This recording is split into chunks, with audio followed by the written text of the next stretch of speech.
Trump نے واضح کیا ہے کہ وہ ایسی کسی جنگ بندی کو قبول نہیں کریں گے جو ان کے مطابق قابل قبول نہ ہو۔ ایران کو سخت وارننگ دی ہے کہ آبنائے ہرمز کو نہ کھولا گیا تو ایران کے بجلی گھروں اور پلوں کو نشانہ بنایا جا سکتا ہے۔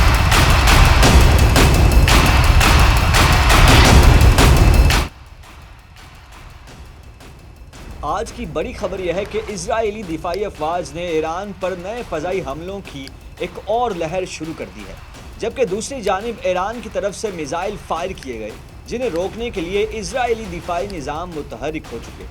اس تیزی سے بدلتی ہوئی صورتحال میں ڈونلڈ ٹرمپ کے بیانات، ایران کے جوابی اقدامات اور پاکستان کی ثالثی کی کوششیں کہاں تک کامیاب ہوں گی، یہ سب کچھ ہم آپ کو آج کی اس ویڈیو میں بتائیں گے کہ آخر میں اصل میں ہو کیا رہا ہے، اور ویڈیو کے آخر میں ہم آپ کو بتائیں گے کہ کیا یہ جنگ ایک بڑی عالمی جنگ میں تبدیل ہو سکتی ہے یا نہیں۔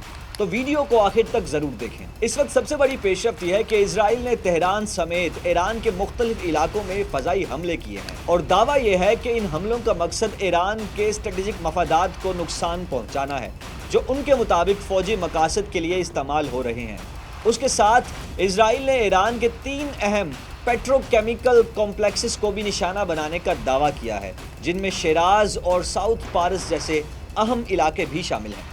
اگر یہ دعوے درست ہیں تو اس کا مطلب یہ ہے کہ اسرائیل اب صرف دفاعی نہیں بلکہ ایران کے صنعتی اور اسٹریٹجک طاقت کو کمزور کرنے کی کوشش کر رہا ہے۔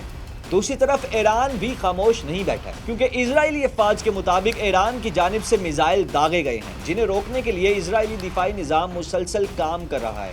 اس کا مطلب یہ ہے کہ اب یہ جنگ صرف ایک طرف کے حملوں تک محدود نہیں رہی، بلکہ دونوں ممالک ایک دوسرے پر براہ راست اور پرزور حملے کر رہے ہیں، جو کسی بھی وقت بڑے پیمانے پر تباہی کا باعث بھی بن سکتی ہے۔ اسی دوران امریکہ کا کردار بھی انتہائی اہم ہو چکا ہے، کیونکہ ٹرمپ نے واضح کیا ہے کہ وہ ایسی کسی جنگ بندی کو قبول نہیں کریں گے جو ان کے مطابق قابل قبول نہ ہو۔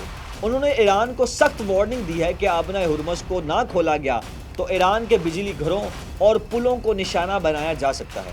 یہاں ایک اور حیران کن بات سامنے آتی ہے کہ ٹرمپ نے یہ بھی کہا کہ جنگ کے بعد آبنائے ہرمز سے ٹول امریکہ کو ملنا چاہیے، نہ کہ ایران کو۔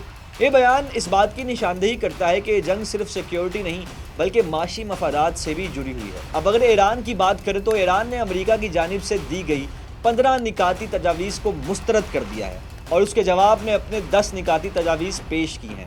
ایران کا موقف یہ ہے کہ ماضی کے تجربات کو دیکھتے ہوئے عارضی جنگ بندی کوئی حل نہیں ہے، بلکہ ایک مستقل اور پائیدار حل ہونا چاہیے۔ ایران نے اپنی تجاویز میں علاقائی تنازعات کے خاتمے، پابندیوں کے خاتمے اور آبنائے ہرمز میں محفوظ گزرگاہ جیسے اہم نکات شامل کیے ہیں۔ یہاں ایک دلچسپ اور اہم پہلو پاکستان کا کردار ہے۔ ایران نے اپنی امن تجاویز پاکستان کے حوالے کی ہیں، اور پاکستان اس وقت امریکہ اور ایران کے درمیان ثالث کا کردار ادا کرنے کی کوشش کر رہا ہے۔ ایران کے سفیر نے خود کہا کہ پاکستان کی کوششیں ایک اہم اور نازک مرحلے میں داخل ہو چکی ہیں۔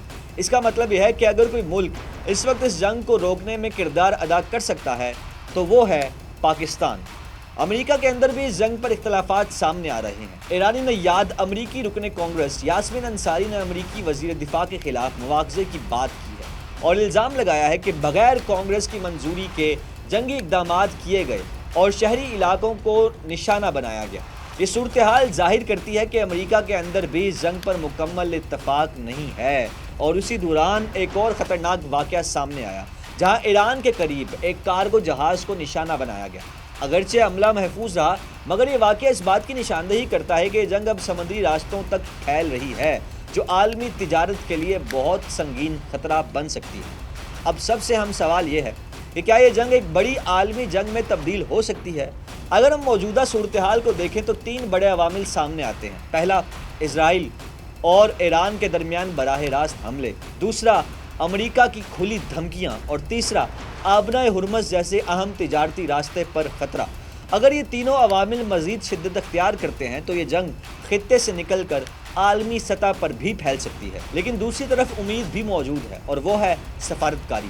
پاکستان کی ثالثی، ایران کی تجاویز اور عالمی دباؤ اگر مؤثر ثابت ہوتے ہیں تو شاید اس جنگ کو روکا جا سکتا ہے۔ اب دیکھنا یہ ہے کہ آنے والے دنوں میں کیا ہوتا ہے۔ کیا یہ جنگ مزید شدت اختیار کرے گی یا پھر دنیا ایک اور بڑے تصادم سے بچ جائے گی؟ یہ وہی سوال ہے جس کا جواب آنے والا وقت دے گا۔ آپ کی کیا رائے ہے بتائیے کومنٹس میں. مزید ویڈیوز کے لیے دیکھتے رہیے جناح ڈیجیٹل.